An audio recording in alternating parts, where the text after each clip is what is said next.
Sou a professora Cleane e vou lecionar a disciplina de História para o 7º ano do Colégio Emaús. Pessoal, nessa aula será a correção das atividades do livro de História de vocês, que eu deixei na aula anterior. Essas atividades são para fechar o capítulo, né, sobre o Renascimento Cultural. Página 88. Com relação à forma, é uma imagem que tem na página de vocês, que eu vou trazê-la para a gente analisar. Compare as cores utilizadas nessa pintura com as cores utilizadas pelos artistas medievais. Essa pintura é uma pintura renascentista. Essa pintura é a deusa de Vênus. E essa pintura é uma imagem medieval, é uma pintura medieval. Está pedindo para comparar essas duas imagens para a gente conseguir perceber as diferenças entre essas duas imagens. A gente pode perceber que a pintura medieval ela tem uma pegada mais religiosa, é um teor mais religioso. Nesse período, gente, da época medieval, eram poucas pessoas que sabiam ler. E essas pessoas que dominavam a arte da leitura eram os religiosos, eram o clero, né? Principalmente as camadas religiosas, que faziam parte da igreja. No Renascimento, há uma difusão maior da leitura, do ensino à escrita, e esses textos eles vão ser difundidos pelos humanistas. É no Renascimento também que há uma mudança na forma de representar a arte, de representar o ser humano. Já não é mais com um teor religioso, é para representar o humano, para representar as formas do humano.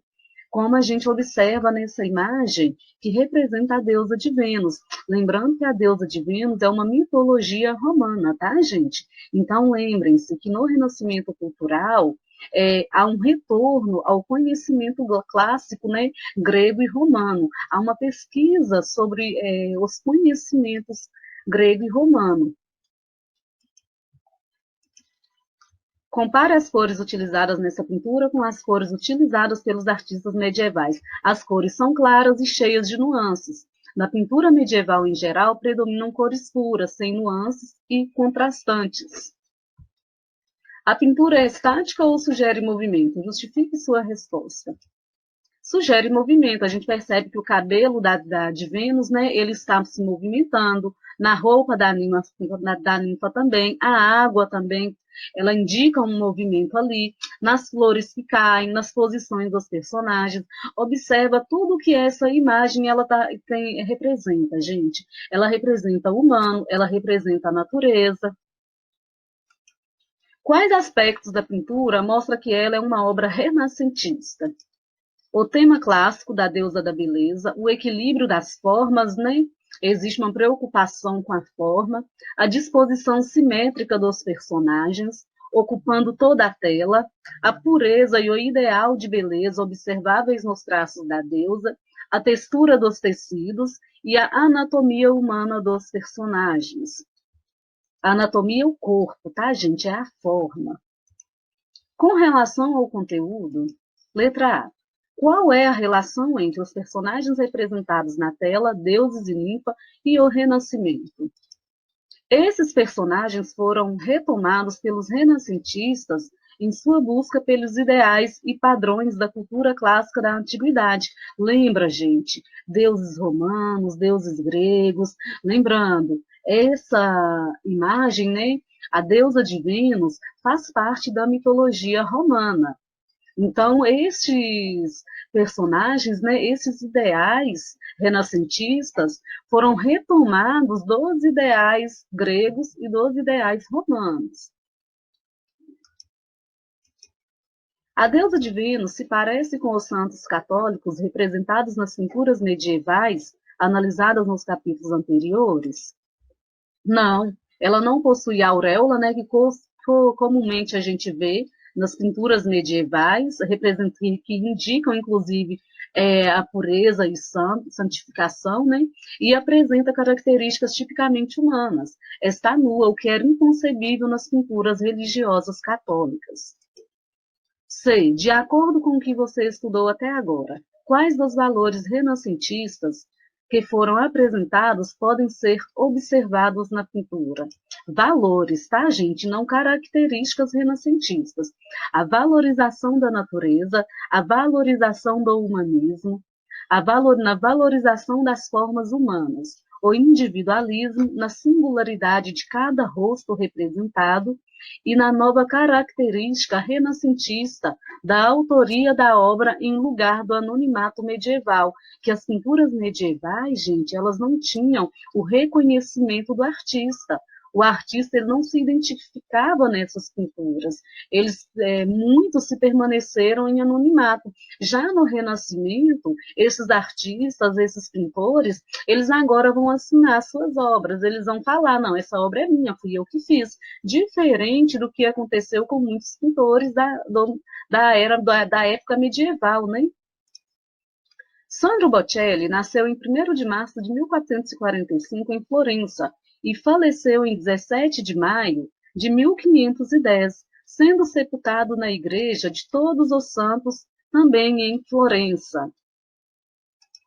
Liste alguns acontecimentos importantes da época que viveu Botticelli, buscando informações nos capítulos anteriores. Vamos lá, ele viveu de 1445 até 1510. Lembrando, a ruptura da Idade Média para a Idade Moderna acontece em 1453. Então, pode-se dizer que Botticelli ele viveu na Era Medieval e na Idade Moderna, na Idade Medieval e na Idade Moderna. Os acontecimentos. A tomada de Constantinopla, né, em 1453, várias passagens das grandes navegações, como a viagem de Cristóvão Colombo à América, a chegada de Vasco da Gama às Índias, a chegada de Cabral à região que viria a ser o Brasil, o Tratado de Tordesilhas, que foi assinado em 1494 entre Portugal e Espanha, a tomada pelos franceses da Baía de Guanabara, em 1555, quando os franceses tentaram instalar uma colônia francesa, a colônia antártica, enquanto o Brasil era uma colônia de Portugal. B. Retome as páginas anteriores em que aparecem os pensadores, os artistas e as obras do Renascimento italiano, e liste aqueles que foram contemporâneos de Botticelli, contemporâneos a que viveram no mesmo período, na mesma época.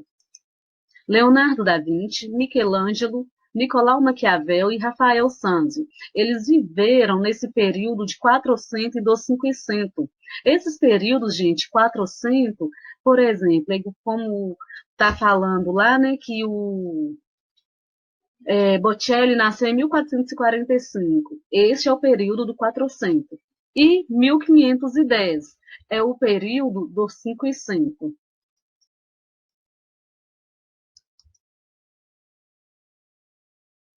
Surgiu o Renascimento Cultural. Quais fatores impulsionaram o início do movimento renascentista?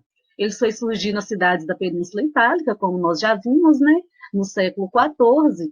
O contato com as civilizações orientais permitiu trocas entre diferentes culturas. Isso reforçou as mudanças na visão de mundo dos intelectuais e artistas que viviam nas cidades italianas. A gente também não pode esquecer do desenvolvimento comercial nessas cidades, que foi extremamente importante para a formação da classe dos mecenas, que eram os nobres, né, que eram os burgueses enriquecidos, os comerciantes enriquecidos, que patrocinavam esses artistas, que financiavam esses artistas. 2. Qual valor renascentista está expresso na frase a seguir do frade franciscano Roger Bacon, que viveu no século XIII? Explique sua resposta. A frase é: parem de ser dominados por dogmas e autoridades. Olhem para o mundo. Qual valor? O racionalismo. Usar a razão. Usar a razão ao contrário de usar apenas a fé. Olhar para o mundo em vez de ser dominado por dogmas e autoridade. Era o caminho para encontrar explicações para os fenômenos naturais e humanos, ou seja, questionar, pesquisar, investigar, estudar, e não sair acreditando em tudo que era dito. 3. Qual foi a principal fonte de inspiração dos artistas renascentistas? Conhecimentos, né, gregos e romanos. o passado clássico das culturas grega e romana. Cite as principais características da arte renascentista: valorização da natureza, humanismo, inspiração nos valores greco-romanos, realismo, tentativa de reproduzir as formas da natureza o mais fielmente possível, né? É o que nós chamamos de perspectiva, né?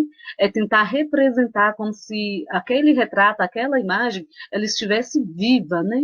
Utilização de temas religiosos e profanos. Profano, gente, é aquilo que não é ligado à religião. Valorização da língua vernácula em oposição ao latim. Língua vernácula é a língua original, é o idioma original daquela região. 5. Retome a imagem da abertura do capítulo e responda: quais características do Renascimento você consegue reconhecer nela? São várias, né? Tema relacionado à cultura greco-romana, realismo, uso de perspectiva, os personagens estão representados com realismo, imitando com precisão a figura humana. O espaço em que estão as pessoas também é mostrado com fidedignidade, utilizando técnicas ligadas à geometria e à matemática, como perspectiva e profundidade. A gente consegue ver o teto, a parede, o piso, o fundo. Tem até uma escada, né, que a gente consegue perceber alguns personagens descendo. 6. Leia atentamente o texto a seguir e depois responda às questões.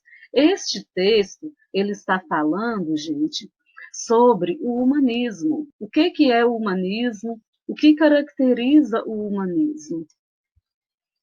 Como o autor caracteriza o humanismo? Como um programa educacional que se baseava no estudo da antiga literatura grega e romana, ou seja, tinha que retomar esses saberes, retomar esses conhecimentos, estudar, né, a cultura, a literatura grega e romana. B. De acordo com o texto, quais eram os objetivos dos eruditos medievais em relação ao estudo dos textos clássicos? Eruditos medievais, gente, eram aquelas pessoas que tinham uma vasta cultura, que tinham um amplo conhecimento, tá? Os eruditos medievais estudavam os textos clássicos para provar a verdade da doutrina cristã, na tentativa de harmonizar razão e fé. Lembra que eu falei para vocês que a fé ela não foi abandonada de tudo? Então, muitos desses pensadores vão tentar conciliar, vão tentar harmonizar a razão e a fé. Ainda segundo o texto, quais eram os objetivos dos humanistas em relação ao estudo dos textos clássicos? Para os humanistas, os textos clássicos eram um guia para a felicidade e a vida ativa, pois ofereciam ensinamentos sobre a vida terrena. 7. Leia o texto e observe a imagem a seguir, depois responda as questões.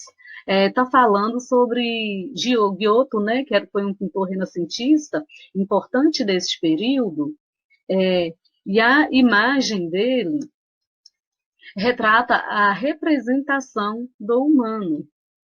Segundo o autor do texto, quais são os dois elementos da pintura de Giotto que fizeram desse artista o primeiro mestre do novo humanismo? São o aspecto humano da vida de Cristo. Os acontecimentos da história sagrada tornam-se acontecimentos terrenais, ou seja, acontecimentos terrenos que acontecem com o ser humano. Tira daquele campo da imaginação de que aconteceu em outro plano, né, que não aconteceu na Terra. E a humanização das demais figuras representadas, o suave dourado do halo que circunda a cabeça dos santos, aquela auréola, né, dourada, indicando santidade, transformou-se numa aura de pura humanidade. Identifique esses dois elementos no afresco A Lamentação de Cristo, de Giotto, e descreva-os por escrito. O sofrimento dos personagens expresso em suas feições e a representação do corpo de Cristo, acolhido pelas mulheres, ressaltam sua humanidade. A individualidade de cada uma das figuras pode ser notada em suas feições particulares e humanizadas.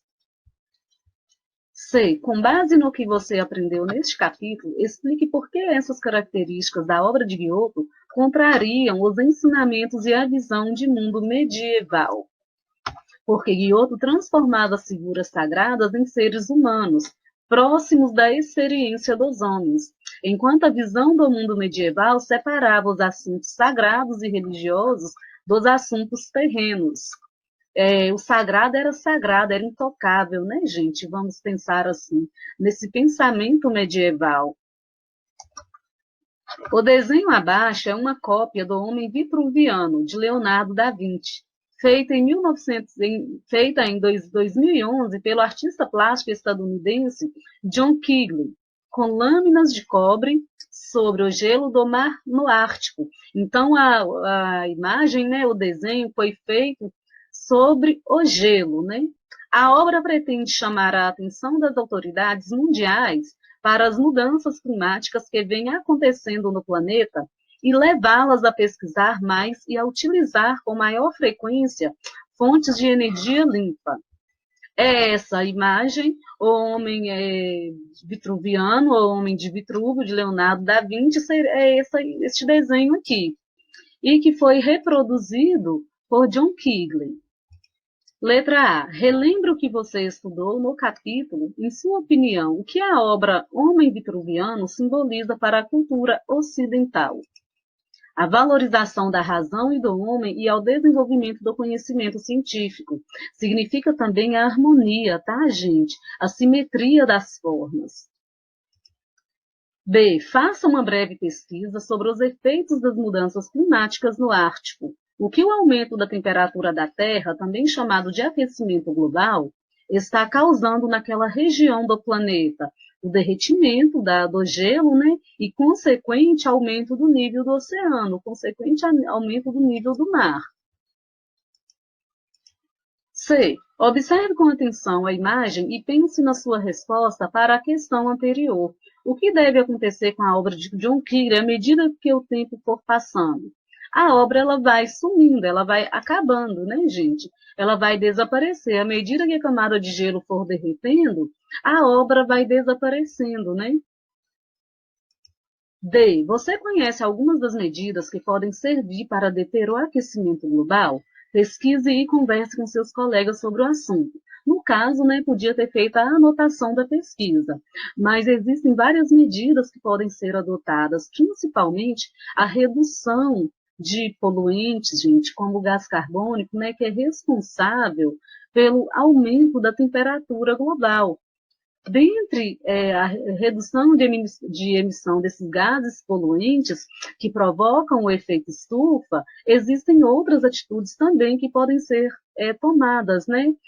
A redução de desmatamento, o desmatamento das florestas, pode ser também diminuir o uso, né, de produtos, as pessoas utilizarem menos veículos particulares, né, usarem mais veículos, mais o transporte público, usar mais bicicletas, reduzir o consumo de produtos para reduzir a geração de lixo, para evitar o desperdício, é aquele consumo consciente, né? Você vai consumir apenas aquilo que você precisa.